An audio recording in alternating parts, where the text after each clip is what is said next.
Europe में भी है एक ज्ञानवापी जैसी मस्जिद।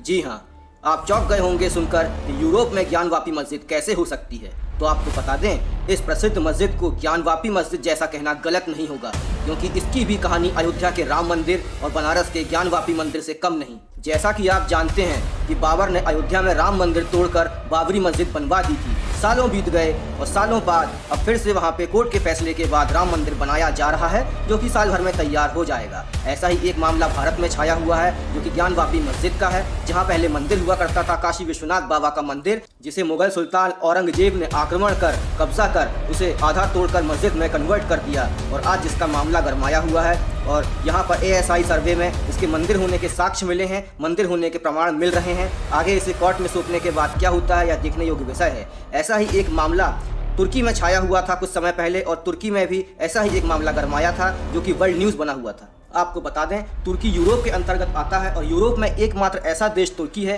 जो कि इस्लामिक देश है। पहले ये इस्लामिक देश नहीं हुआ करता था। पहले यहाँ पे रोमन एम्पायर, रोमन साम्राज्य का राज हुआ करता था, लेकिन फिर यहाँ पर ऑटोमन एम्पायर के आक्रमण के कारण यह एक इस्लामिक देश बन गया और एकमात्र इस्लामिक देश है यूरोप का।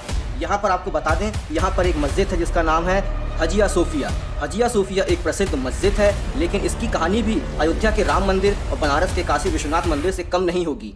यह एक फेमस मस्जिद है, लेकिन ये प्राचीन काल में एक फेमस क्रिश्चियन चर्च हुआ करता था, जिसे 532 ईस्वी में बनवाया गया था। प्राचीन रोमन साम्राज्य से नाता रखने वाले बाइजेंटाइन एम्पायर के जस्टिनियन प्रथम ने इसे बनवाना चालू किया था। उनकी देखरेख में यह बनना चालू हुआ। 532 ईस्वी से बनता गया, जो कि 537 ईस्वी तक बना।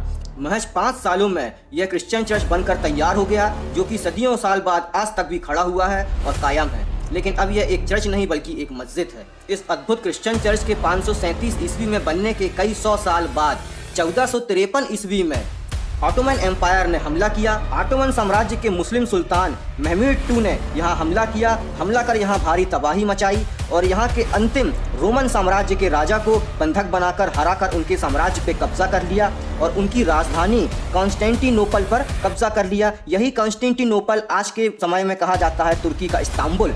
यह इस्तांबुल शहर उस ज़माने में कॉन्स्टेंटिनोपल नाम से जाना जाता था और ये बहुत फेमस था और बहुत ही ज़्यादा अद्भुत था। लेकिन अब ये तुर्की की राजधानी इस्तांबुल बन चुकी है, जो कि आज आप तुर्की घूमने जाते हैं, तुर्की विश्वविख्यात है, लेकिन उस ज़माने में ये कॉन्स्टेंटिनोपल था। 1453 ईस्वी पे यहाँ कब्जा कर लिया गया। 1453 ईस्वी से लेकर 1935 ईस्वी तक यह मस्जिद रहा, यह मस्जिद ही रहा। फिर इसे म्यूज़ियम में तब्दील कर दिया गया। कुछ साल ये म्यूज़ियम रहा और उसके बाद फिर 2020 में कुछ मुसलमानों द्वारा, कुछ मौलवियों द्वारा कोर्ट केस दाखिल करने के बाद, अर्जी लगाने के बाद, लंबी वकालत के बाद इसे पुनः एक मस्जिद बना दिया गया। मतलब इसे एक संग्रहालय से फिर से मस्जिद बना दिया गया। कैथोलिक क्रिश्चियंस ने इस पर आवाज़ उठाई, इस पर इन लोगों ने कई तरह के लेख लिखे, लेकिन कोर्ट का फैसला आ चुका था और अब इसे मस्जिद बना दिया गया था।